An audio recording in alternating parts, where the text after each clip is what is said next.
I'm revisiting the Gigue from French Suite number 5 in G major, and I'm looking at how the subject is put together. Has a series of triplet sixteenths. It's written in 12 sixteenths.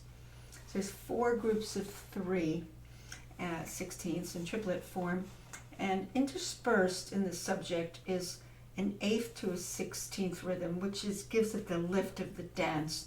And you'll see how that works. Now, I like to roll through it with a supple wrist so I don't get this flat sound of the triplet, because triplets do have a rolling effect right away. So I use a bit of a supple wrist. 1, 2, there, up. Now that subject ended before that, those repeated A's. And what I feel like in the middle of the subject, the second measure, is an outline of a broken chord, of the 4 chord to the tonic G. I usually lean on 4 chords and I resolve them or relax them in a little. So I actually embed that in my interpretation of how I'm going to do the subject. Fairly big when it starts. 1, 2, lean, less. At the very end, I think of this as a little bridge back to the next subject that's coming. Roll. Instead of tapping fingers there, but keep on the rolling feeling of the triplet. That's relentless. At that point, that's one voice we hear in the opening. And at that point, right at the end where we have that little roll around or that little bridge around, that's when the second voice is going to come in with the subject underneath, way up here. You get a pretty high alto up here and a soprano, hands very close together, and you have a D major statement of the subject. Whenever you have the subject, you really want to bring it out. Make sure it's definitely there. So when I come out of this, I'm going to go right into the next statement of the subject in D major.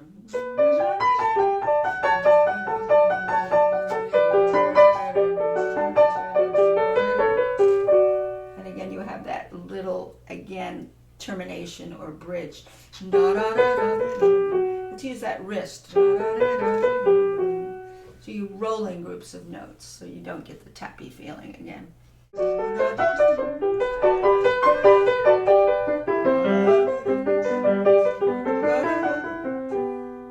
This time you heard 3 voices playing together, and the subject returned to G major, and it was at the very bottom, and the 2 voices on top now, creating 3 voice texture, are little 6ths and 5ths. And again, that's that bouncy rhythm, the 8th to the 16th, which gives that lilt of the dance. You really want to make sure that, especially the 8th part of the 16th 8th is the lifted one.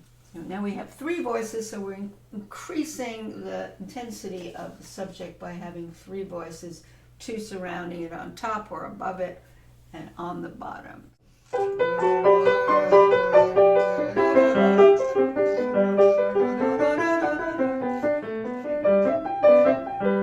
This is something completely different. The subject's gone now, but pieces of the subject, or little fragments, are taken, and we have a little dialogue now between the hands that are talking back and forth with the fragments of the subject. You can clearly hear that with this hand doing a piece of this subject, just a piece.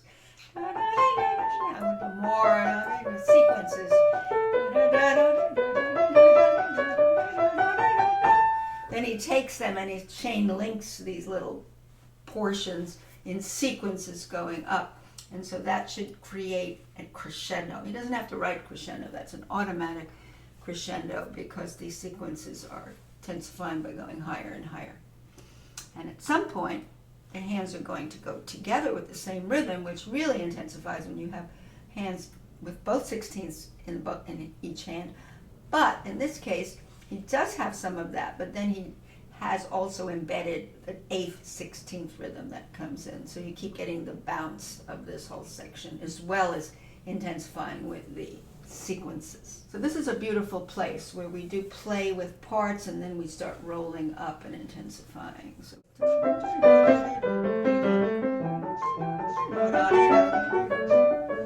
build.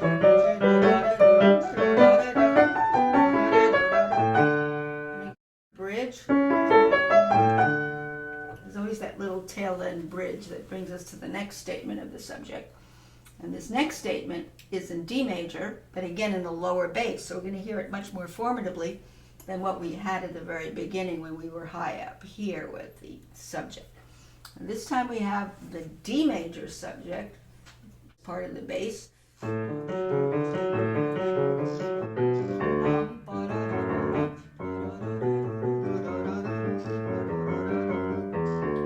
That's something new. That's sort of an extension of the triplet as another bridge to the next section, to the eighth.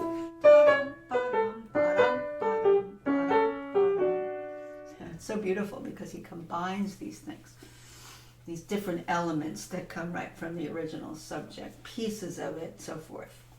Now after he does that, he has a little scale that he uses the 8th, 16th rhythm in a scale here. And it sounds like tenths, but the tenths are expanded out, displaced, because this would be a tenth. He expands this here.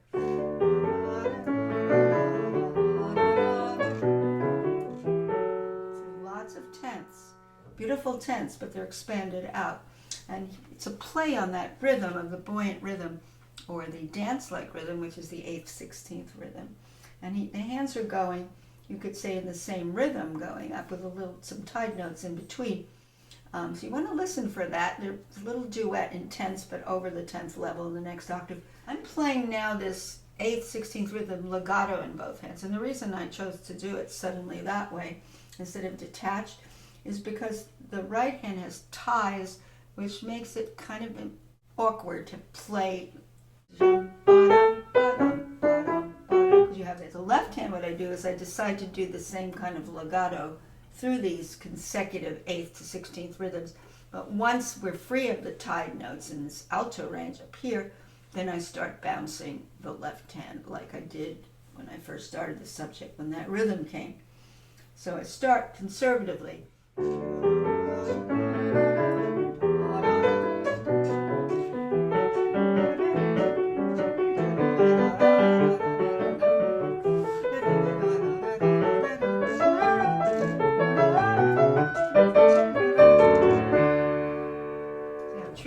This is, because you have to know exactly what you're detaching and what you're not detaching. So that's a beautiful moment in the piece where, you know, the two hands are really doing the same rhythm in tenths, only displaced, and then I unleash that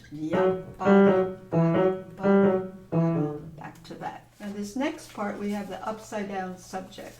The subject now, instead of it sounding like it did at the beginning, which was this idea.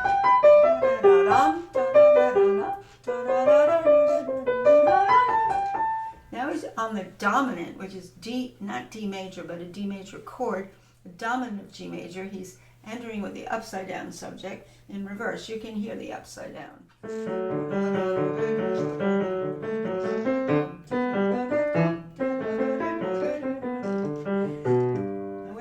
Now is, and you see you get these pile up of the hands playing the same exact rhythms together, which creates intensity. When you have all of these continuous duettos between the hands, you have to pull back a little and go forward, or it sounds very mechanical. You have to be really careful. When I was playing, I was saying pull back, go forward, pull back, go forward. These are things you have to do as you're playing to make the playing nuanced and nice, especially here. Answer.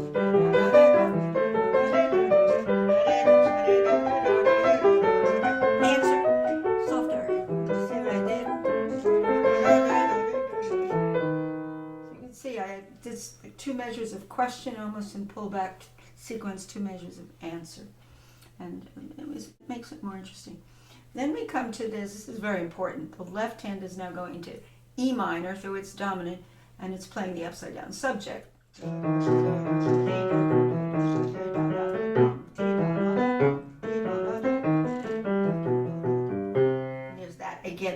bridge at the end. You can hear the bridge coming down.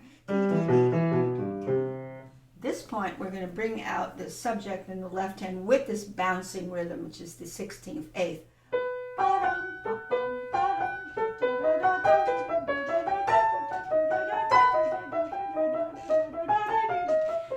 And that's a little bridge coming down there, and you'll hear that.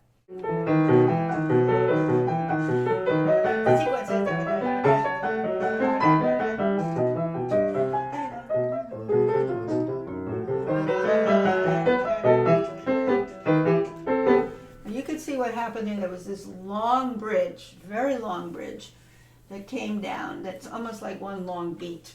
And you could hear how he really stretched out the sequence of triplets that go all the way across for 2 measures. And that's why I just let it go as one long strand. Final upside down of the subject right here where he does this. 3 voices at the end. He has that subject there that we play.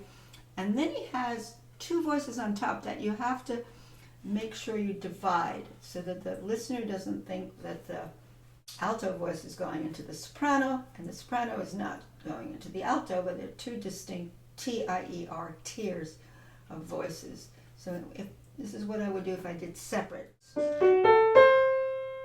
Underneath, underneath, da-da, da-da, da-da-da, inner voice, upper voice, inner voice. I'm going slow to show you. You really have to tier those voices. And it's kind of tricky because they can run into each other. Combine.